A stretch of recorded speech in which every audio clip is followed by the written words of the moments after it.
చేసి ఇక్కడికి వస్తారనేటప్పటికీ అప్పుడే అక్కడ అన్ని ఏర్పాట్లు చేసేసి ఉంచేసేవారు ఆయన. అంతేగాని గురువుగారే అన్నీ చెప్పడం, గురువుగారే అన్నీ చేసుకుంటే ఎన్నేళ్ళైతే మాత్రం ఏమిటి ప్రయోజనం దానికి? తాను ముందుండి ఆలోచించి చేసినవాడు శిష్యుడు.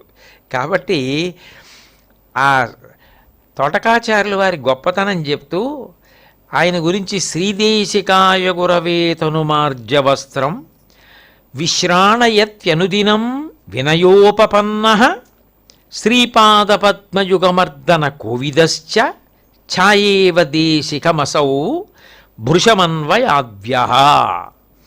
గురువుగారు స్నానం చేసిన తరువాత ఆయన చేయవలసినటువంటి కార్యక్రమాలకి ముందుగానే ఏర్పాట్లు చేసి గురువుగారు పడుకున్న ఆయన దగ్గరికి వెళ్ళి ఆయన పాదాలు పట్టేటప్పుడు ఎంత మృదువుగా పట్టేవారంటేట ఆయనకి ఒక విశేషణం వేశారు. అది నాకు ఎంత ఆశ్చర్యంగా అనిపించింది.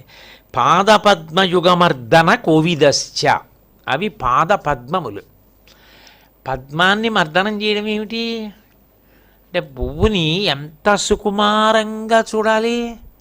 ఆయన పాదములు పడితే అంత సుకుమారంగా పట్టేవారట. అది చాలా కోమలం, చాలా మెత్తదనం కలిగినవి. మన బలమంతా వాటి మీద చూపిస్తే ఆయనకి బడలకి తీరకపోగా కొత్తగా నొప్పులు వస్తాయి. కాబట్టి మనం చాలా కోమలంగా, చాలా మెత్తగా, చాలా అందంగా ఆ పాదములను పట్టి ఒత్తి సేవ చెయ్యాలని చేసేవారట. అందుకని ఆయన గొప్పతనం గురించి చెప్తూ శ్రీపాదపద్మ యుగమర్దన కోవిదశ్చ, అంత అందంగా అంత మెత్తగా పాదాలు పట్టేవారట. ఛాయేవ దేశికమసౌ భృశమన్వయాద్య. ఆయన కాళ్ళు పట్టడం, దానితో పాటు ఆయనకి పక్క వేయడం, ఆయన ఏ భౌతికమైన అవసరాన్ని కోరుతూ ఉంటారో ఆ అవసరాలన్నిటినీ కూడా తోటకాచార్యుల వారు చేస్తుండేవారు. ఇవన్నీ చేస్తుంటే చదువు ఇప్పుడు చదువుకుంటారు.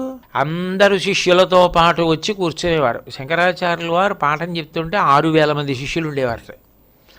6,000 మంది శిష్యుల్లో ఆయన నోటి వెంట ఇలా రాగానే పట్టేసుకునేటటువంటి లక్షణం ఉన్నవాళ్ళు కొంతమంది. అందులో అగ్రగణ్యుడు పద్మపాదాచార్యుల వారు.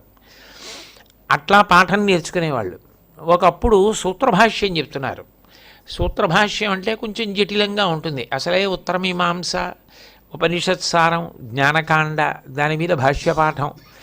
అందుకని అది చాలా గంభీర